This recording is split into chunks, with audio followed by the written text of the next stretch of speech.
My father's text read, "I disown you. You are no longer my son." He thought it would be the end of me, but it was just the beginning of the end for him. The screen on my phone glowed in the dark room, the words burning into my retinas like a brand. "I disown you. You are no longer my son." Simple. Brutal. The culmination of a lifetime of not being good enough. For a moment, I just stared at it, my thumb hovering over the keypad. Part of me wanted to scream, to call him and unleash a torrent of rage and pain. Another part, a much smaller, wounded part, just wanted to beg. But as the seconds ticked by, a strange calm washed over me. This wasn't a negotiation. It was a declaration of war. And you don't beg in a war. It all came to a head at what I now call the family dinner from hell. My dad, a man who measured success in dollar signs and corner offices, had always envisioned a specific path for me. I was supposed to go to law school, join a prestigious firm, and become a carbon copy of him, just with a better haircut. For years, I played along. I got the grades, I took the prep courses, I did everything he asked. But my heart wasn't in it. My passion was in design, in creating something from nothing. So I took a leap. I used my savings, built a portfolio, and started my own small graphic design business. For the first time in my life, I was genuinely happy and proud of my work. I should have known better than to announce it at Sunday dinner. The moment the words graphic design business left my lips, my father's face hardened into a mask of pure disgust. "A business?" he scoffed, putting his fork down with a loud clank. "You call that a business? You're playing with crayons and calling it a career." My mom shot him a warning look, her hand gently touching his arm, but he shook her off. His eyes, cold and gray like a winter sky, were locked on me. "I sent you to the best schools. I gave you every opportunity to be somebody, and you throw it all away to be an artist?" He said the word artist like it was something you'd scrape off the bottom of your shoe. I tried to defend myself. I showed him my website on my phone, pointed to the clients I'd already landed, explained my business plan. I was making real money, building something I could be proud of. But he wasn't listening. He was just waiting for his turn to talk. "This is a phase," he declared to the whole table, my younger sister Chloe staring down at her plate. "A foolish, childish rebellion. You will shut down this little website, and you will enroll in your law school entrance exams. I will not have a son of mine be a starving artist, bringing shame to this family's name." That's when I snapped. The years of quiet resentment boiled over. "Your name?" I said, my voice dangerously low. "This has nothing to do with the family name, Dad. This is about your ego. You don't want a son, you want a trophy, someone you can brag about at the country club." His face turned a deep, blotchy red. My mother whispered my name, a desperate plea. But I couldn't stop. "I'm not going to law school. This is my life, and I'm going to live it. In fact, I could use the rest of that college fund my grandparents left for me to really get my business off the ground." The silence that followed was terrifying. It was a heavy, suffocating thing. My father's knuckles were white as he gripped the edge of the table. "That money," he hissed, "was entrusted to me for your proper education, not to be squandered on a pipe dream." We argued back and forth, his voice getting louder and louder until he was standing, roaring at me about disrespect and gratitude. He called me a failure, a disappointment, an ungrateful child who was throwing away the legacy he had worked so hard to build. I stood my ground, my own voice shaking with adrenaline. I told him his legacy was built on control and fear, and I wanted no part of it. That was it. That was the final nail. He pointed a trembling finger at the door. "Get out," he said, his voice a low growl. "Get out of my house." I left without another word, ignoring my mother's sobs. The text message arrived about an hour later. "I disown you. You are no longer my son." I took a deep breath, my fingers finally moving across the screen. I typed back 2 words. "I agree." Then I blocked his number. A few days later, while I was packing the last of my things from my childhood room, my mom slipped in, Her eyes were puffy and red. She didn't say much, just handed me a dusty cardboard box. "For memories," she whispered, squeezing my hand before rushing out. I assumed it was just old photos and school reports. I threw it in the back of my car and didn't think about it again until that night. Alone in my tiny new apartment, surrounded by unpacked boxes, I decided to open it. I sifted through old report cards, crayon drawings, and faded photos of family vacations where everyone was smiling, a perfect picture of a lie. At the very bottom, beneath a bronzed baby shoe, was a small, worn, blue passbook. It felt heavy in my hand. It wasn't mine. I opened the cover. The name printed inside in elegant, old-fashioned script was my grandmother's, my dad's mother, who had passed away 10 years ago. I flipped through the pages, a strange curiosity taking hold. I saw decades of her life recorded in small, neat deposits. $50 here, $100 there. She had been saving her entire life. A nest egg. Then I turned to the final page. My heart stopped. The neat columns of deposits ended abruptly. There was only one entry on the page, a single massive withdrawal that emptied the entire account. $50,000. My breath hitched in my throat as I looked at the date stamp next to the transaction. It was dated 2 days after my grandmother's funeral. Tucked into the sleeve of the passbook was the carbon copy of the withdrawal slip. The signature at the bottom, a hurried, arrogant scrawl, was instantly recognizable. It wasn't my grandmother's, it was my father's. The passbook felt like a lead weight in my hand, each digit of the $50,000 figure a separate accusation. $50,000. The blood drained from my face, leaving my skin cold and clammy. This wasn't the college fund I had argued about. This was something else entirely. This was my grandmother's life savings. A woman who clipped coupons and turned off lights in empty rooms. A woman who told us stories about the Great Depression and the importance of saving for a rainy day. And my father, the man who lectured me on integrity and hard work, had drained her account dry just 48 hours after she was put in the ground.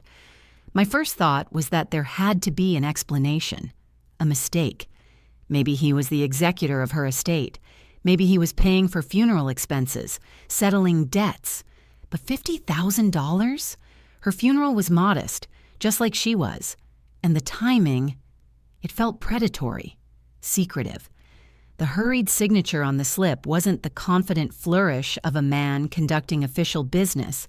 It was the frantic scribble of someone who didn't want to be seen. The numbers on the page began to swim. The college fund he'd denied me, claiming it was for my proper education. Where did that money really come from? Was it ever from my grandparents, or was it just a fraction of this stolen cash he'd been lording over me my whole life? The pieces started clicking into place with a sickening finality. His constant obsession with money, his rages over any perceived wastefulness, his need to control every financial decision in the family. It wasn't about responsibility. It was about hoarding power. He had used this money, her money, to build the gilded cage we all lived in. He paid for my expensive prep schools with it, paid for the country club membership he used to berate me, all while building a narrative of himself as the self-made patriarch who provided everything. He hadn't provided it. He'd stolen it. Rage, cold and sharp, cut through my initial shock. This wasn't just about me anymore. This was about my grandmother, whose memory he had desecrated. It was about my mother, who lived in fear of his moods, likely unaware of the true source of his power. And it was about my sister Chloe, still trapped in that house, her future being dictated by a hypocrite and a thief. He had disowned me for trying to build an honest life while his entire legacy was built on a lie. The irony was so bitter, it made me want to laugh or scream. I knew I couldn't confront him directly, not yet. He would deny everything, gaslight me, and turn the family against me even further. The passbook was damning, but it was 10 years old. He'd just call me a liar, a bitter, failed son trying to extort him. I needed more. I needed someone who knew my grandmother, someone who wasn't under my father's thumb. There was only one person I could think of, my great-aunt Carol, my grandmother's younger sister. She lived 3 states away and had always had a frosty relationship with my dad. He called her a bleeding heart gossip. She called him a pompous windbag. I hadn't spoken to her in years, but now she was my only hope. My hand trembled as I found her number in my contacts. It rang 3 times before she picked up, her voice as sharp and clear as I remembered. "Well, look what the cat dragged in. I heard you flew the coop. Good for you." There was no judgment, just a hint of satisfaction.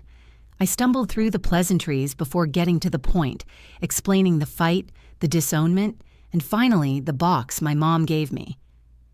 "Aunt Carol," I said, my voice barely a whisper. "I found Grandma's old passbook." The line went silent. For a long moment, I thought she'd hung up. When she finally spoke, her voice was low and heavy. "The blue one? From the old credit union downtown?" "Yes," I breathed. "Carol." It was empty. There was a withdrawal for $50,000 2 days after the funeral. My dad signed for it. The silence stretched again, thick with a decade of unspoken truth. "That son of a bitch," she finally hissed, the venom in her voice startling me. I knew it. I always knew he was lying. She explained that the money was an inheritance, specifically for me and Chloe. My grandmother had set it up years ago, terrified that my father would use money to control our lives, just as he'd tried to control hers. She wanted us to have a choice, a chance to be free. "She told me about it a month before she passed," Carol said, her voice cracking with emotion. "She made me promise to make sure you kids got it.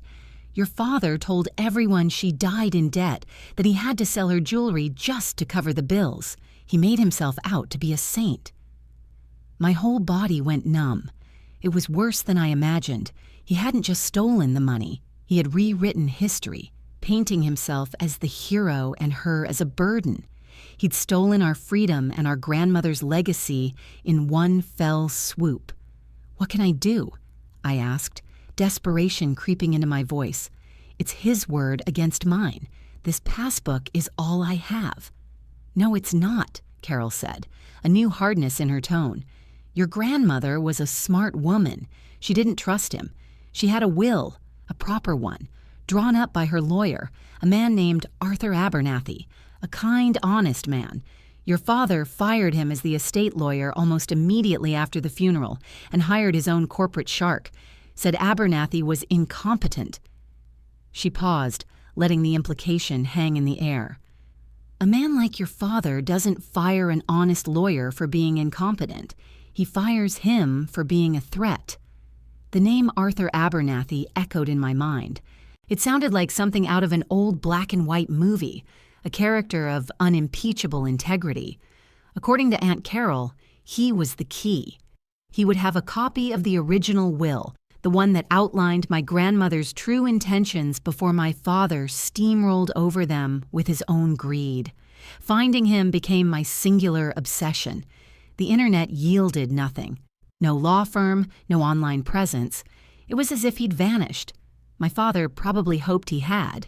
But Carol, bless her gossipy, grudge-holding heart, remembered a crucial detail. Abernathy had retired a few years back and moved to a small town up the coast called Port Blossom, a sleepy little place known for its fishing and antique shops. It was a 3-hour drive, and every mile felt like an eternity.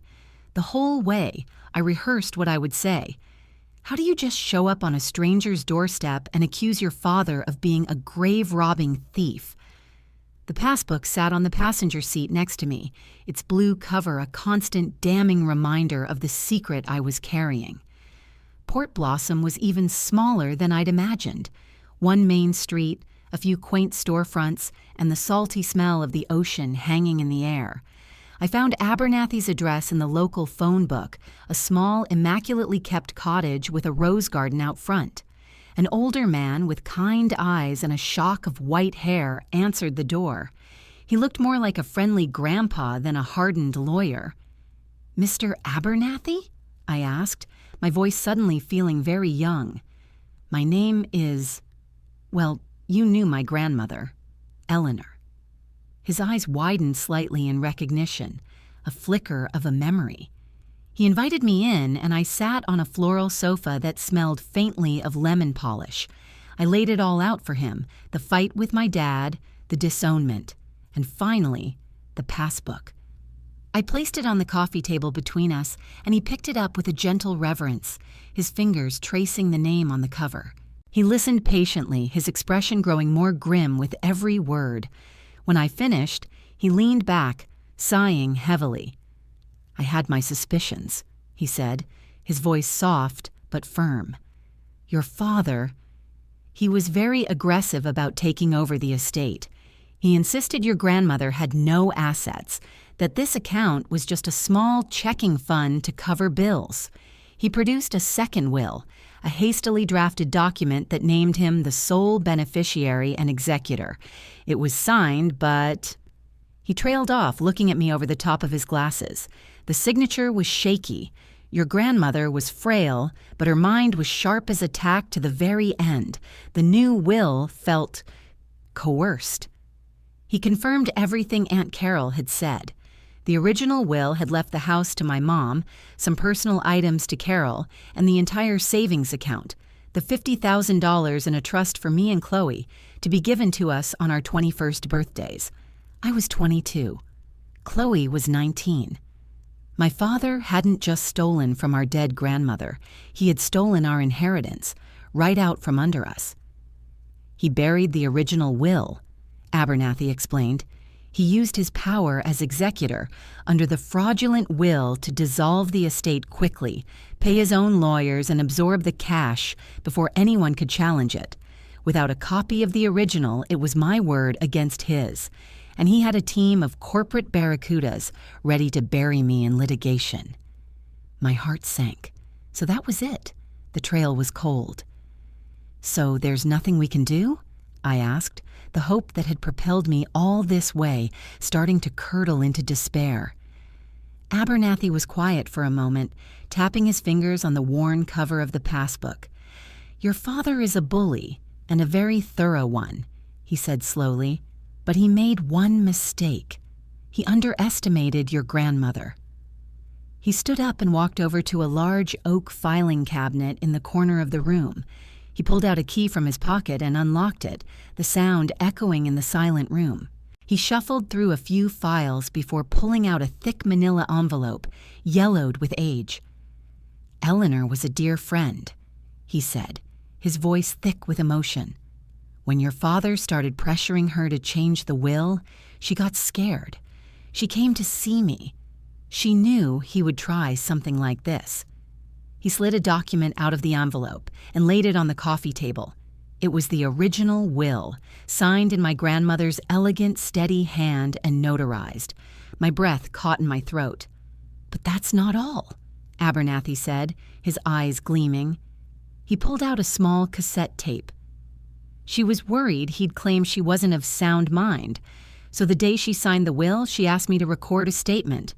Her last testament, in her own voice, explaining exactly why she was leaving the money to you and Chloe, and why she was deliberately cutting your father out from managing it." He pointed a finger at the passbook.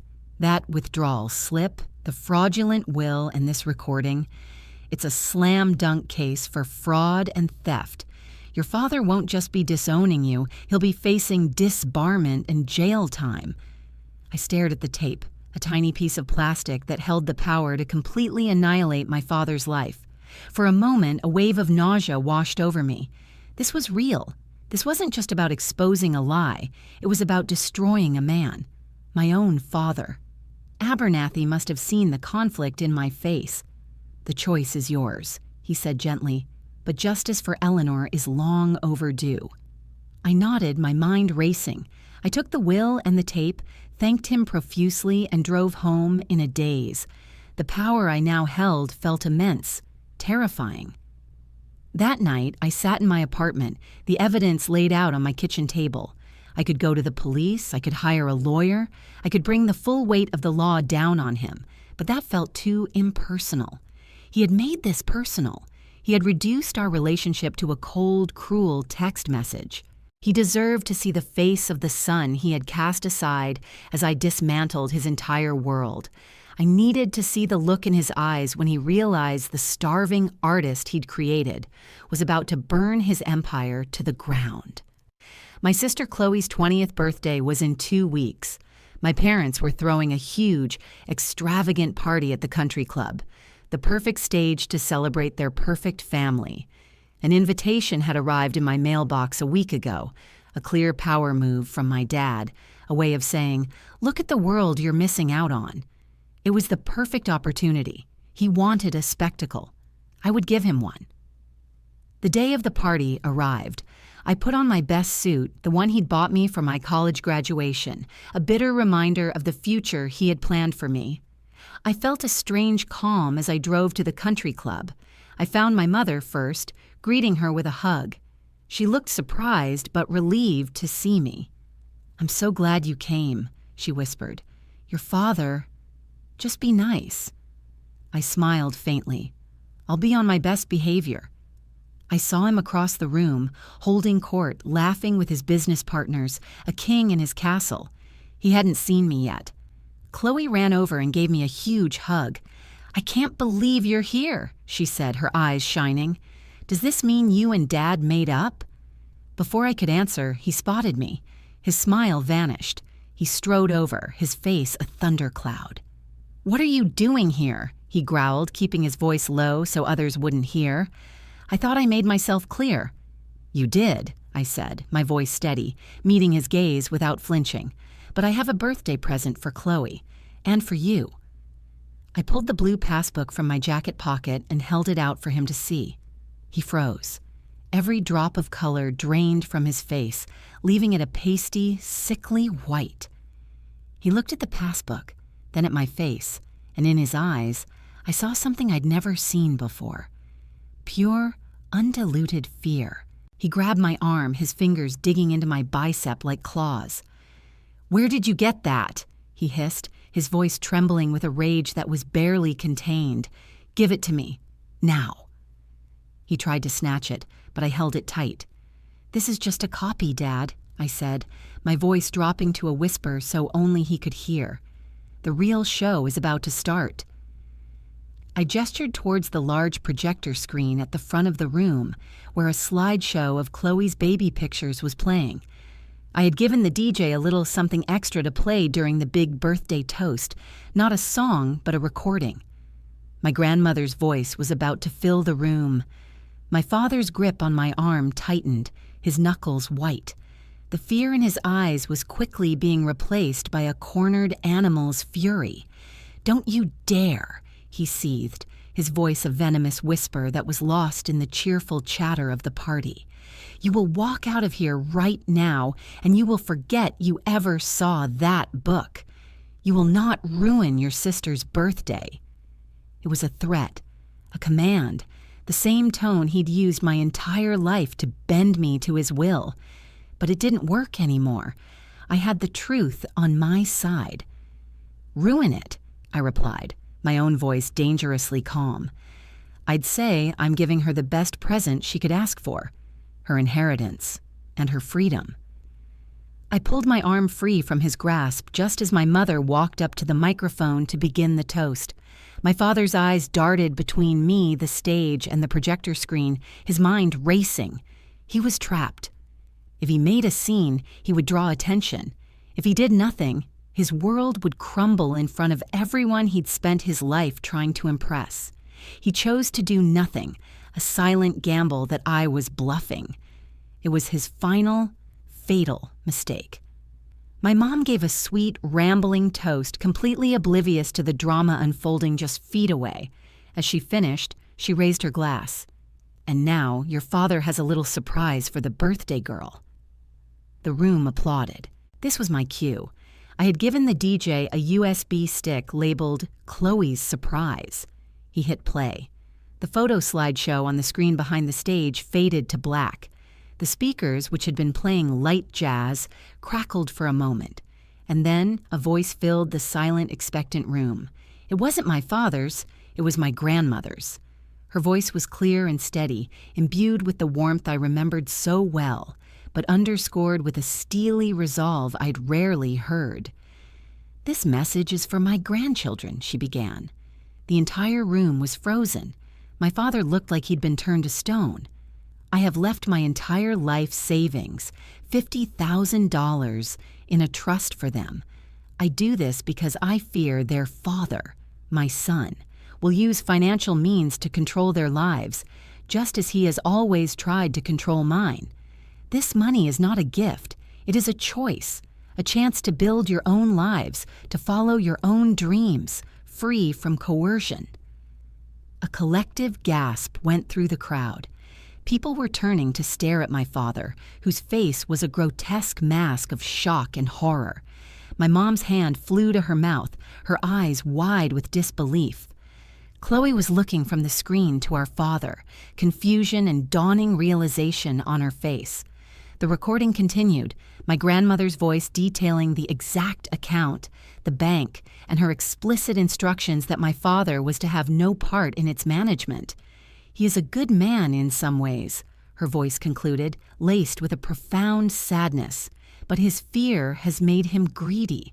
I pray he finds his way. But my legacy, my love for my grandchildren, will not be part of his cage." The recording ended.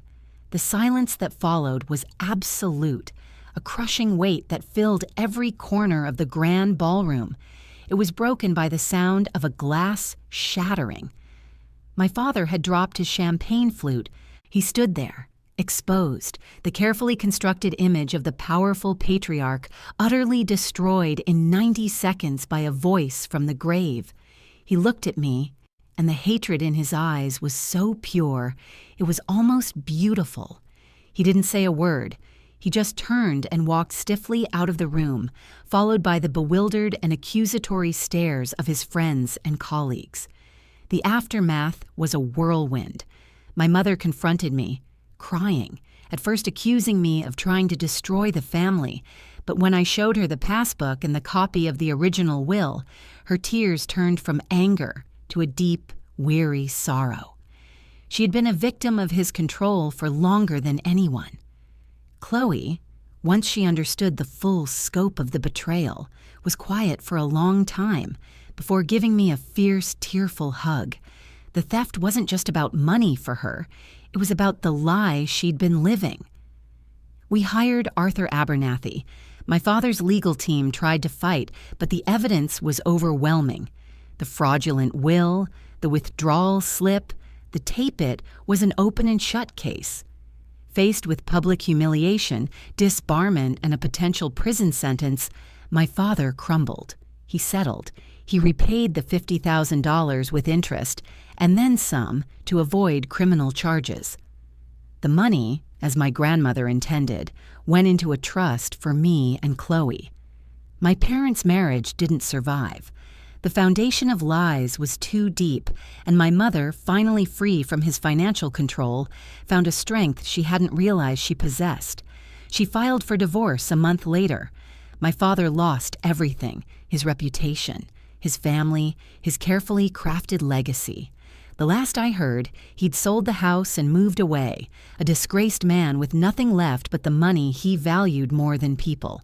As for me, I used my share of the inheritance to expand my graphic design business. It's thriving now, more successful than I ever could have imagined. Chloe is in college, studying photography, finally free to pursue her own passions without fear.